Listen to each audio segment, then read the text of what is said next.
Еще совсем недавно казалось, что китайский автопром сделал ставку на чистые электромобили, никакого бензина, только батарея, электромотор и красивые цифры запаса хода в презентациях. Но жизнь быстро расставила все по местам. Сегодня те же бренды, которые громче всех говорили «будущее за электромобилями», массово возвращают бензин. Правда, с важным нюансом. Колеса по-прежнему крутят электромотор, а ДВС не имеет с ними прямой связи. Он работает как генератор, подзаряжает батарею и дает электромобилю главное, чего ему не хватало – свободу от розетки. Шаг назад – скорее, самый прагматичный ход. Ответ в реальных дорогах, реальных водителях и проблемах электрокаров, о которых не принято говорить со сцены.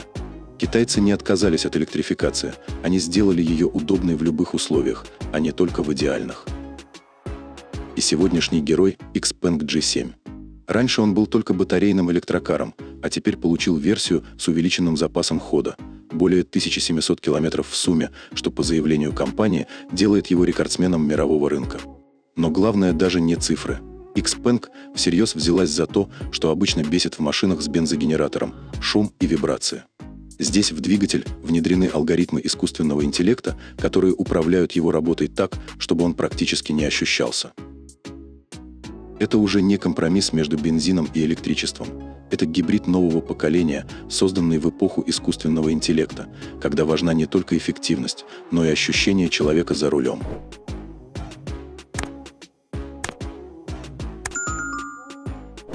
Снаружи новинка почти не отличается от полностью электрической версии, и это сделано намеренно, но внимательный взгляд все же заметит детали.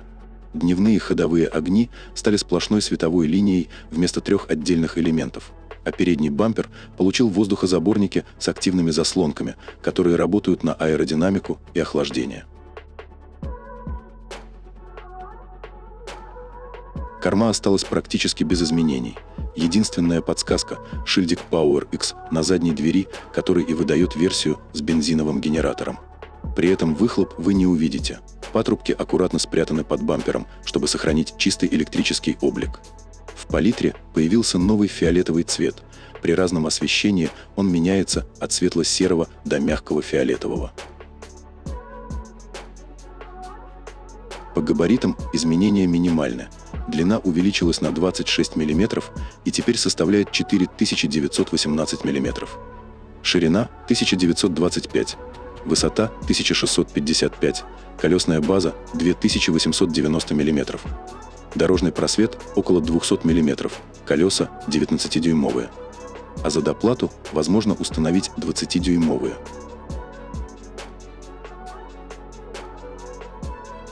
А теперь давайте подробно разберем самые важные изменения и характеристики силовой установки. Под капотом установлен двигатель внутреннего сгорания объемом 1,5 литра мощностью 1,5 сил. Он не приводит в движение колеса напрямую, а работает как генератор для подзарядки батареи.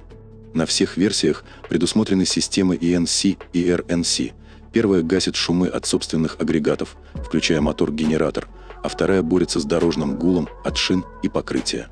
В сочетании с алгоритмами искусственного интеллекта это сглаживает переход между чисто электрическим режимом и режимом подзарядки и в отдельных условиях снижает вибрации удлинителя хода до 50%. Кроме электроники, проработана и физическая часть.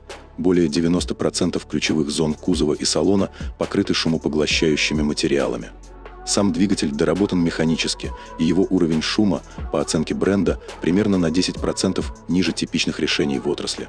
Отдельно энергоменеджмент на базе искусственного интеллекта, который контролирует работу генератора, удерживая его в тихих сценариях, чтобы он включался максимально незаметно для водителя и пассажиров.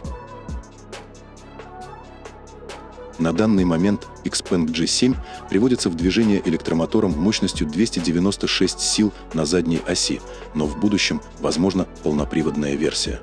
Электрическая архитектура на 800 вольт позволяет за 12 минут зарядить аккумулятор на 314 км пробега.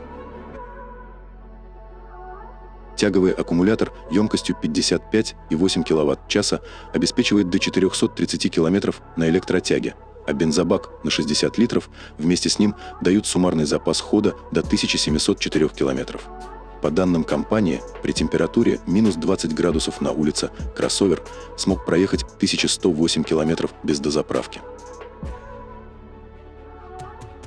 Для сравнения, заднеприводная полностью электрическая версия с мотором 296 сил и батареей 80,8 кВт-часа проезжает по китайскому стандарту до 702 км без подзарядки.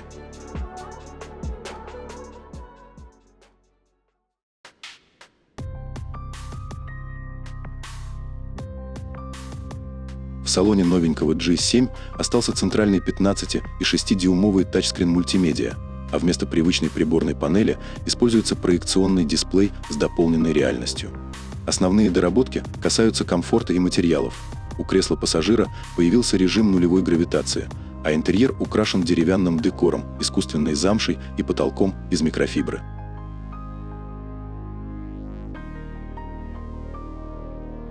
В новом кроссовере стоит сразу 3 фирменных чипа, и вместе они выдают 2250 ТОПС. И это делает G7 одним из самых умных кроссоверов на рынке по электронике. Салон продуман не только с точки зрения технологий, но и комфорта. Передним пассажирам доступна беспроводная зарядка 50 Вт, для задних – отдельная зарядка в подлокотнике. Задние пассажиры могут пользоваться 8-дюймовым развлекательным дисплеем, складным столиком и регулировкой наклона спинки прямо с ручки двери. Комфорт усиливается электрорегулировкой, подогревом, вентиляцией и массажем передних сидений. Задние тоже имеют подогрев и вентиляцию. Панорамный люк и аудиосистема X-Opera с 20 динамиками делают поездку еще приятнее. Не меньше внимания уделено и багажнику. 779 литров основного объема, а при сложенных задних сиденьях до 2237 литров.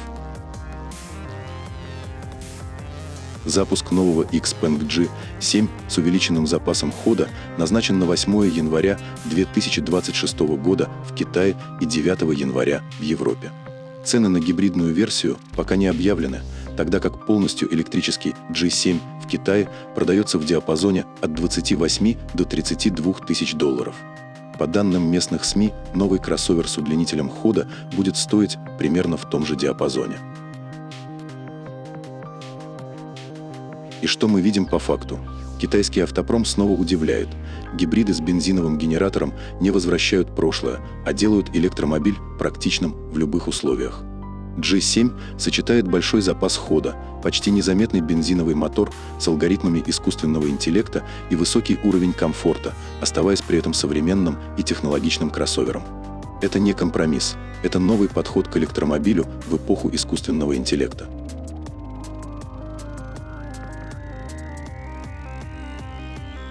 Вот и все на сегодня. Спасибо, что остаетесь с нами.